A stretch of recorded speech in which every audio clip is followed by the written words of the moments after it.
El trazo errante. Es un placer recibir en Radio Sefarad a Paula Eisenberg. Bienvenida. Hola. Paula Eisenberg es una de las comisarias de esta exposición que nos presenta el Reina Sofía. Esto ha pasado, de la artista Chaya Stoica. Paula, una exposición tan importante por los cuadros que nos presenta como por la propia artista que los realizó. Sí, absolutamente. Esta exposición es una exposición retrospectiva de un artista autodidacta que hizo una obra muy particular que retrasa la historia de su vida y la historia de su pueblo. Chaya es gitana, es austríaca y nació en el 1993.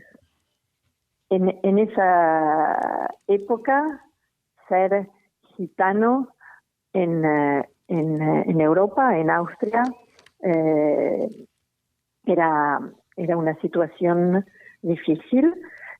Ella viene de una familia de comerciantes de caballos y vivían en carromatos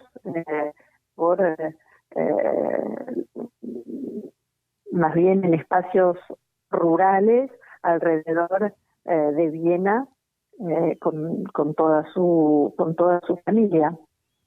A partir de los mediados de los años 30, cuando la Alemania nazi ¿cómo se dice? Perdón. Sí, anexa Austria.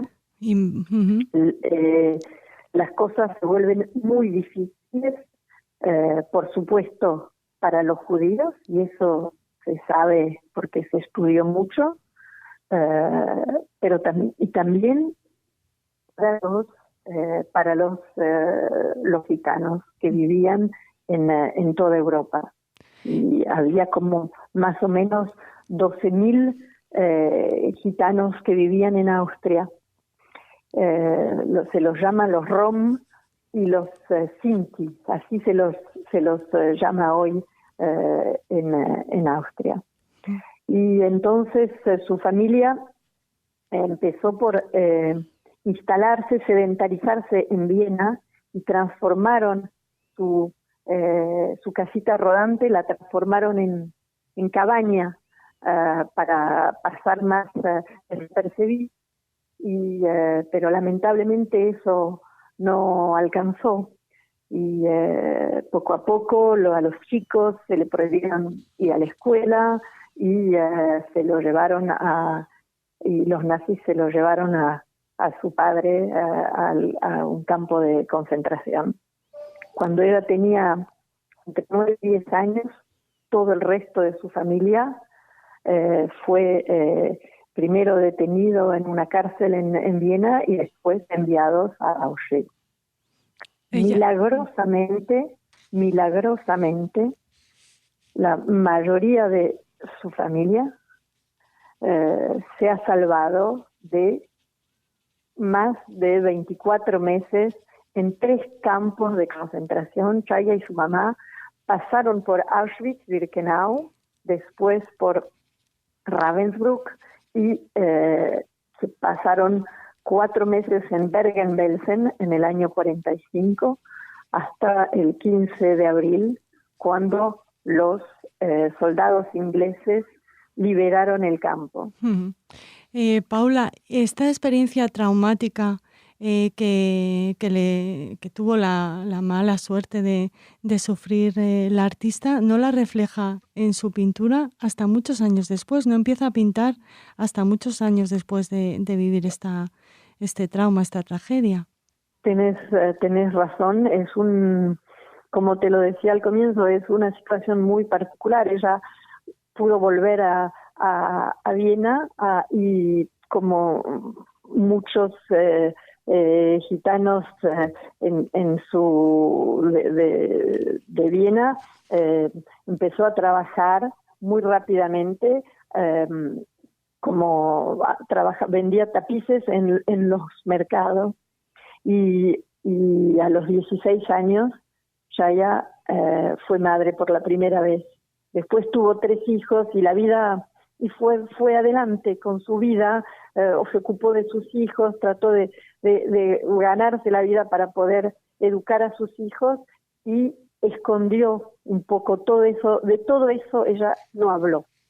Lo que pasó es que en los años 80 una generación nueva de jóvenes, adultos, se planteaba muchas cuestiones sobre el pasado de su propio país en Austria, y una directora de documentales que se llama Karin Berger trabajaba sobre las mujeres que habían vivido la Segunda Guerra Mundial y supo que había esta familia estoica de gitanos que estaban todavía en Viena, y la conoció a Chaya y a su hermana y empezaron a charlar.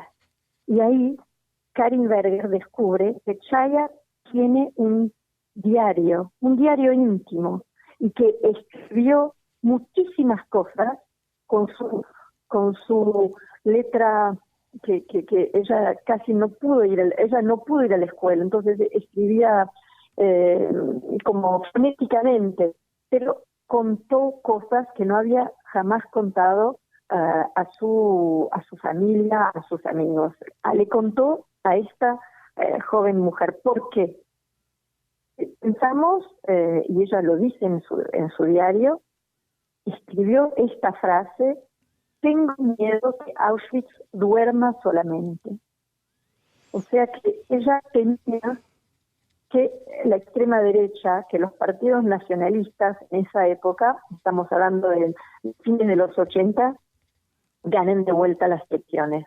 Y entonces le parecía que era el momento para aportar su testimonio y contar lo que ella había vivido. Y así fue que Karin Berger la ayudó a publicar un libro, y un libro de recuerdos, en el cual, que se llama Erinnerung eines Romni, que quiere decir recuerdos de una gitana en Austria, que cuenta todo. Y esos libros la transformaron en una portavoz de la cuestión gitana, en una portavoz de la memoria de el genocidio gitano, que poco a poco se empezó a discutir, que se empezó a hablar. 90% de los gitanos de Austria desaparecieron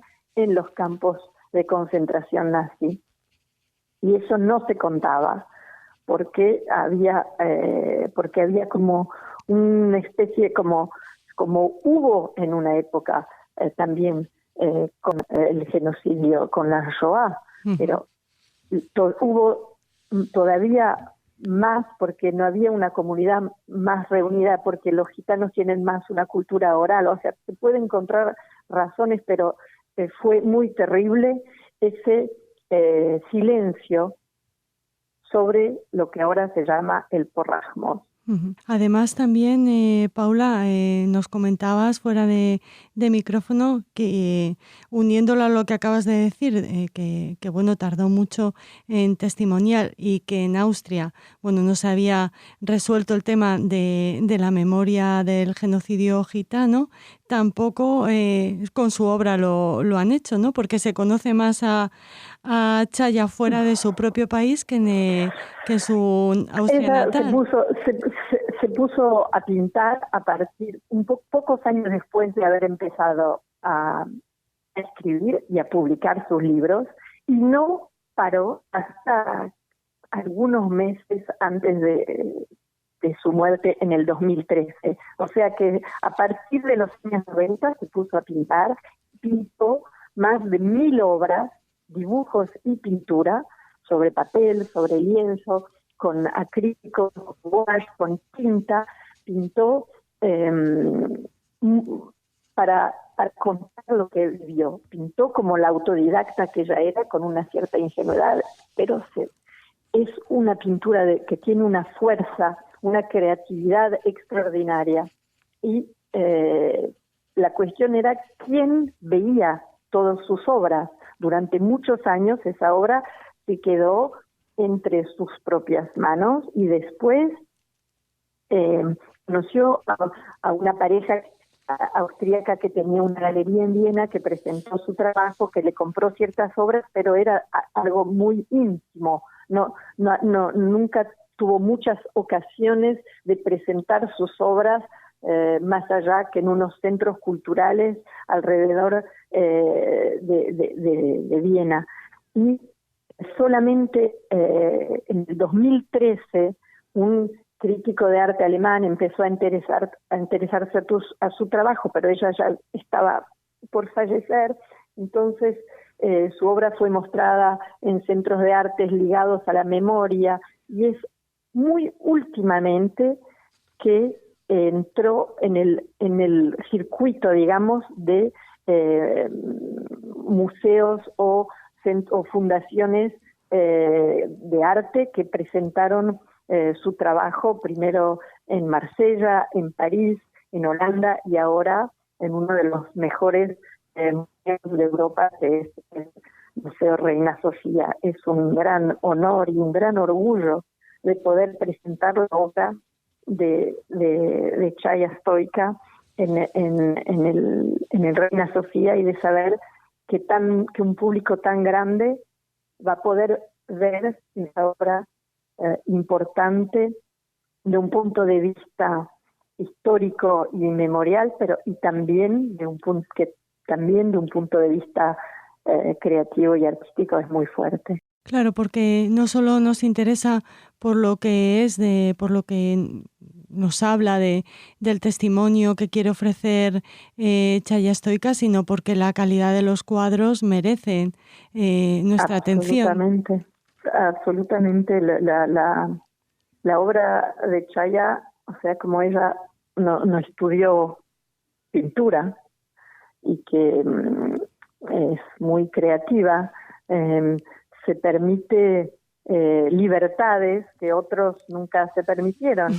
Y su ingenuidad, su creatividad, su manera de representar los eventos más trágicos con colores, con los colores los más vivos, es notable. Claro, en la radio es muy difícil. Podemos describir ciertas obras, pero por supuesto lo mejor es ir a verlas y experimentarlo sí mismo. Desde luego que sí, que seguro que nuestros oyentes, después de escucharte, se animan a visitar Esto ha pasado. Siempre que hablamos con una comisaria, con un comisario, les ponemos en un pequeño brete, Paula, porque nos gustaría que de todos los cuadros que se presentan en el Reina Sofía de Chaya Stoica te quedaras con uno. ¿Cuál sería? ¿Cuál es el que no vas a olvidar nunca? Hay muchos que son extraordinarios y son muy diversos. Hay un cuadro que me gusta mucho, que es un cuadro que tiene es una hoja de papel, es una hoja de papel negro bastante grande, que Chaya utilizó al recto y al revés. La utilizó de los dos lados y está presentado para que se puedan ver los dos lados de la hoja. De un lado, al lado recto, se ven hojas como las hojas de unos árboles, y parece como una especie de abstracción con colores amarillos y marrones y un poco de plateado, porque a ella le gusta agregar brillantina o plateado o dorado. En esta es el plateado, y cuando uno empieza a mirarlo un poco mejor, se ven ojos, se ven unos pares de ojos y caras que están atrás de las hojas de esos árboles que cubren todo toda la página. Y esa imagen hace referencia a un momento en la vida de Chaya, cuando ella tenía 6 años y que se escondía adentro de unos arbustos para escapar a las nazis que los buscaban en el Kongresspark de Viena. Del otro lado de esa misma hoja hay un texto, hay unos textos escritos con una tiza blanca sobre la hoja negra y unos dibujos, un ojo, unas ramas, una ramita, que fue la ramita que le ayudó toda su vida, que le permite firmar sus cuadros, y que es la ramita que en Bergen-Belsen, que ella chupaba en Bergen-Belsen y que le permitió de sobrevivir. Digamos que es ese cuadro con el cual me quedaría. Si hay que elegir solo uno. Wow. Pues creo que has elegido muy bien, porque la descripción que has hecho y lo que transmite es impresionante. Muchísimas gracias, Paula, y hasta siempre. Te agradecemos muchísimo que hayas atendido la llamada de Radio Sefarat y que nos hayas ayudado a descubrir a esta gran artista y a esta importantísima miembro del pueblo gitano, que ha dado testimonio del genocidio sufrido a manos de los nazis por este pueblo. Gracias. Muchas gracias a usted.